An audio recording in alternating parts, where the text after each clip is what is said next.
السلام علیکم ورحمۃ اللہ وبرکاتہ۔ اللہ تعالیٰ آپ سب کو خوش رکھے، سدا آباد رکھے۔ انشاءاللہ حدیث کو سنیں، انشاءاللہ بہت بڑا فائدہ اور کارآمد ہے۔ اللہ تعالیٰ جو حدیث کو سنتی ہے، اللہ ہم سب کو عمل کی اور توفیق ہوتے اور دوسروں تک پہنچانے کی ہدایت اور توفیق ہوتے۔ جو بھی یہ حدیث کو سنیں گے، اللہ تعالیٰ ان کے لیے اللہ تمام دین اور دنیا کے خیر بھلائیاں اللہ ان کے لیے کر دے۔ اور اللہ تعالیٰ جو بھی اللہ ہم سنیں گے، اللہ ہم نے سننے سے زیادہ عمل کی توفیق دے۔ میرے بہنیں جو حدیث کو سنتے ہیں اور دوسروں تک پہنچاتے ہیں، اللہ ان کے لیے بہت بڑے بڑے اجر و فائدے رکھے ہوئے ہیں انشاءاللہ۔ یہ ایک حدیث کا مفہوم ہے کہ حضرت ابو دردہ فرماتے ہیں کہ میں ایک مرتبہ حضور اقدس صلی اللہ علیہ وسلم نے آسمان کی طرف نگاہ اٹھائی اور ارشاد فرمایا کہ اس وقت تک علم دنیا سے اٹھ نہ جائے گا جس وقت تک منکشف ہو۔ حضرت زید صحابی رضی اللہ عنہ نے عرض کیا کہ رسول اللہ صلی اللہ علیہ وسلم کس طرح اٹھ جائے گا؟ ہم لوگ قرآن شریف پڑھ رہے تھے اور اپنے اولادوں کو پڑھاتے ہیں اور اسی طرح اپنے اولادوں کو پڑھاتے رہیں گے انشاءاللہ۔ حضور صلی اللہ علیہ وسلم نے فرمایا، تجھے بڑا سمجھدار خیال کرتا تھا۔ یہود و نصارہ بھی تو تورات و انجیل پڑھتے رہتے ہیں، پھر کیا کارآمد ہو؟ ابو دردہ تعالیٰ کا شاگرد کہتے ہیں کہ میں نے دوسرے صحابہ حضرت عبادہ سے جا کر ایک قصہ سنایا۔ انہوں نے بھی فرمایا کہ ابو دردہ سچ کہتے ہیں، کیا نبی پاک صلی اللہ علیہ وسلم کے جو کفار تھے وہ بھی تو قرآن شریف پڑھتے تھے، ان کو بھی تو عربی زبان آتی تھی، کیا ان کے دل میں ایمان تھا؟ کیا ان ایمان پر 100% عمل کرتے تھے؟ کیا ان نبی پاک صلی اللہ علیہ وسلم کی احترام کرتے تھے؟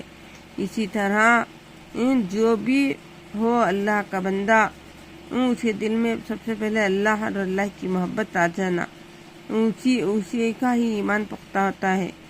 عربی میں بات کر لینے، عربی کا نام رکھ لینے سے مسلمان نہیں ہو جاتے، اس کا ایمان کا پختہ ہونا ضروری ہے۔ اور نماز 5 وقت پڑھنا شرط ہے۔ اسی کے بعد اللہ تعالیٰ اسے اپنے خاص بندوں میں شمار فرماتے ہیں۔ ہمیں نماز چھوڑ کر ہمیں سونے کے پہاڑوں کے برابر بھی ہمیں صدقہ اور خیرات کریں گے تو وہ اللہ کے دربار میں بیکار ہے۔ ہمیں انشاءاللہ نماز کی پابندی کریں گے۔ اللہ تعالیٰ ہم سب کو دین پر 100% عمل کی توفیق دے۔ جو بھی حدیث کو سنتی ہیں، اللہ ہم سب کو دین اور دنیا کی دولت سے مالا مال فرما۔ اللہ جو حدیث کو سن رہے، اللہ ان کے گھرانے میں سے تمام بے نمازیوں کو اللہ نمازی بنا دے۔ اللہ تعالیٰ جو حدیث کو سنتے ہیں، اللہ ان کے تمام پریشانیاں، مصیبتوں، قرضداریوں کو دور فرما اور اسے امانت سمجھ کر دوسروں کو تک پہنچانے کی توفیق دے۔ سب سے پہلے میں پڑھنا اور اسے سن کر کانوں کے ذریعے سے ہمارے دماغ میں لے کر جانا اور دماغ کے ذریعے سے ہمیں عمل کی توفیق کر عمل کر انشاءاللہ دوسروں تک پہنچائیں گے۔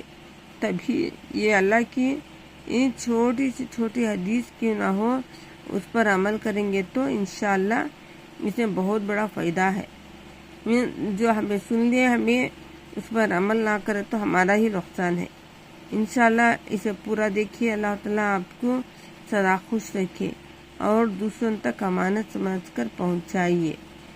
اور اللہ جو بھی اسے دوسروں تک پہنچاتے ہیں، اللہ ان کا نام دین کے داعیوں میں اللہ تو شمار فرما لے۔